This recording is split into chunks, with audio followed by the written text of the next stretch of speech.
Welcome to our தகவல் களஞ்சியம் channel. இன்னைக்கு நம்ம சாணக்கிய நீதியை பற்றி தெரிந்து கொள்ளலாம். நம்மிடம் தோன்றும் சொற்களும் செயல்களும் நம்மை சுற்றியுள்ள மனிதர்களுக்கு நல்லது செய்யுமெனில் இறைவனை நாம் தேட வேண்டியதில்லை, இறைவனே நம்மை தேடி வருவான். அறிந்தவை 1000 இருப்பினும் அறியாதது கோடிக்கு கோடி உண்டு. அறிந்தவை மேல் பற்று கொள்ளாமல் அறியாததை அறிந்து தெளிவாய் செம்மனமே. கடக்கப் போகும் பெரும் பாதையை கண்டு நீங்கள் தயங்கி நிற்கும்போது கடந்து வந்த பெரும் பாதையை ஒரு முறை நினைத்து பாருங்கள். வெற்றி உங்கள் வசமாகும். ஒவ்வொருவரின் எண்ணம் அவர்களின் செயல்பாடு, அதுவே அவர்களின் குணம், அதுவே அவர்களின் வளர்ச்சிக்கும் வீழ்ச்சிக்கும் துணையாக இருக்கும்.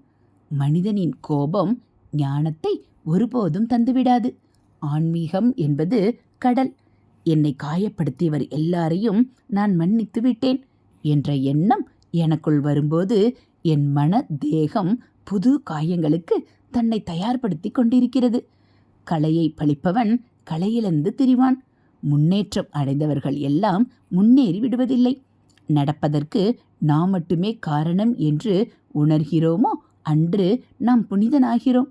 நிம்மதி எந்த கடையிலும் விற்கப்படாத ஒரு வரம். அதை ஆன்மா, அன்பு, கருணை, ஜீவகாருண்யம் மூலம் பெற்றுத்தரும் நாம் ஏமாறுவதும் நாம் மற்றவர்களை ஏமாற்றுவதும் கர்மா. இதை புரிந்து கொண்டவன் ஞானி. புரியாமல் தவிப்பார், அனுதினமும் தூக்கமின்றி அலைவார்.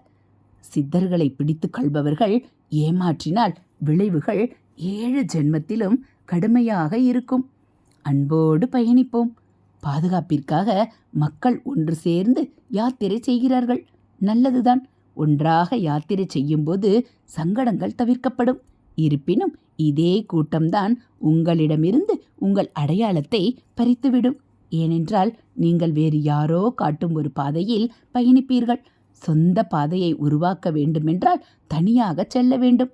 கோடானு கோடி நட்சத்திரங்கள் இருந்தாலும் வணங்கப்படுவது அந்த சூரியன் மட்டும்தான். ஏனென்றால் அது தனியாக இயங்குகிறது. வலியை சகித்து கொள்ள வேண்டும். தன்னைத்தானே எரித்து கொள்ள வேண்டும். சங்கடங்கள் பலதை எதிர்கொள்ள வேண்டும். அப்போதுதான் நமக்கு என்று ஒரு அடையாளமும் நமக்கென்று மரியாதையும் கிடைக்கும். குருவை பழித்தால் குருதோஷத்தை தரும். பெற்றோர்கள் முதல் கற்றுக் கொடுக்கும் அனைவரும் குருவே. ஓரறிவு முதல் 6 அறிவு வரை. ஒருவன் என்னிடம் வந்து நான் மிகவும் குழப்பத்தில் இருக்கிறேன், நிம்மதியடைய எனக்கு வழிகாட்டுங்கள் என்று எனது கால்களில் விழுந்தான். நான் எனது காலை விடு, உன்னுடைய நிம்மதிக்கும் என்னுடைய காலுக்கும் என்ன சம்பந்தம்? யாரும் கேள்விப்பட்டதே இல்லை. எவ்வளவு நேரம் என் கால்களில் விழுந்து கிடந்தாலும் அங்கே நீ நிம்மதியை காணப்போவதில்லை. என்னுடைய கால்கள் உனக்கு என்ன தீங்கு செய்தன? உன்னுடைய இந்த நிலைக்கு என்னுடைய கால்களை குற்றம் சொல்லக்கூடாது. நீ குழப்பத்தில் இருப்பதற்கு என்னுடைய கால்கள் காரணமா என்றேன். அவன் அதிர்ச்சி அடைந்தான். இப்படித்தான் நீங்கள் பேசுவீர்களா? நான் ரிஷிகேஷ் சென்றேன். அங்கும் எனக்கு நிம்மதி கிடைக்கவில்லை. அரவிந்தர் ஆசிரமத்திற்கு சென்றேன். அங்கும் எனக்கு நிம்மதி கிடைக்கவில்லை. அங்கிருந்து திருவண்ணாமலை சென்று ரமணர் ஆசிரமம் சென்றேன். அங்கும் எனக்கு நிம்மதி கிடைக்கவில்லை. எங்கும் எனக்கு நிம்மதி இல்லை. எல்லா இடத்திலும் ஆன்மீகம் என்ற பெயரில் போலியாக நடிக்கிறார்கள். ஒருவர் எனக்கு உங்களிடம் செல்லுமாறு கூறினார். எனவே நான் இங்கு வந்தேன் என்றான். நான் உடனே இங்கிருந்து சென்றுவிடு, இல்லாவிட்டால் நீ வெளியே சென்று இங்கும் உனக்கு நிம்மதி கிடைக்கவில்லை என்று புரளி பரப்பி கொண்டிருப்பாய். முக்கியமான விஷயம் என்னவென்றால், முதலில் நீ குழப்பமடைந்த போது யாருடைய ஆசிரமத்திற்கு சென்றாய்? குழப்பமடைவதற்கு எந்த குருவின் உதவியை நாடினாய்? நீ குழப்பமடைவதற்கு யார் உனக்கு பயிற்சி கொடுத்தார்கள்? என்னிடம் வந்தாயா? யாரிடம் சென்று குருவே, நான் குழப்பமடைய விரும்புகிறேன், எனக்கு வழிகாட்டுங்கள் என்று கேட்டாய்? நீயே குழப்பமடைந்து கொண்டாய். அப்போது உனக்கு நீயே போதுமானதாய் இருந்தாய். இப்போது நீ நிம்மதியடைய விரும்புகிறாய். இங்கே வந்து மற்றவர்களை குற்றம் சொல்கிறாய். நீ நிம்மதியடையவில்லை என்றால் நான் தான் பொறுப்பா? நான் உன்னை குழப்பமடைய செய்திருந்தால் அப்போது நான் பொறுப்பு. இதற்கு முன் வந்து என்னை கேட்டாயா என்றேன். அவன் இல்லை, நான் உங்களை கேட்கவில்லை என்றான். பின் யாரிடம் சென்று கேட்டாய் என்றேன். இல்லை, நான் யாரிடமும் செல்லவில்லை என்று பதில் கூறினான்.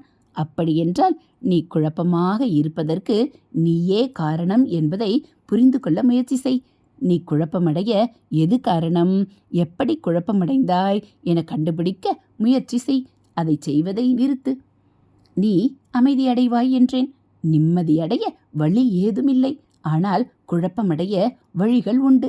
குழப்பம் தரக்கூடியதை செய்யாமல் இருந்தால் அவன் நிம்மதியாக இருப்பான். விடுதலை அடைய வழி கிடையாது. ஆனால் சிக்கிக்கொள்ள 1000 வழிகள் உண்டு. அடிமையாக வழிமுறைகள் உண்டு. அதில் விழாமல் இருந்தால் அவன் சுதந்திரமாக இருப்பான். இதுபோல சாணக்கியர் நீதிகளை நீங்கள் தெரிஞ்சுக்கணும் அப்படின்னா மறக்காமல் நம்ம சேனலை சப்ஸ்கிரைப் பண்ணுங்கள். கூடவே பெல் ஐக்கானை கிளிக் பண்ணி ஆளுங்கிற பட்டனையும் அழுத்திடுங்க. நம்ம சேனலில் வரக்கூடிய விஷயங்கள் எல்லாம் உங்களுக்கு பிடிச்சிருந்தா ஒரு லைக்கும் கமெண்ட்டும் கொடுத்து உங்களுக்கு தெரிஞ்சவங்களுக்கும் ஷேர் பண்ணுங்கள். தேங்க்யூ.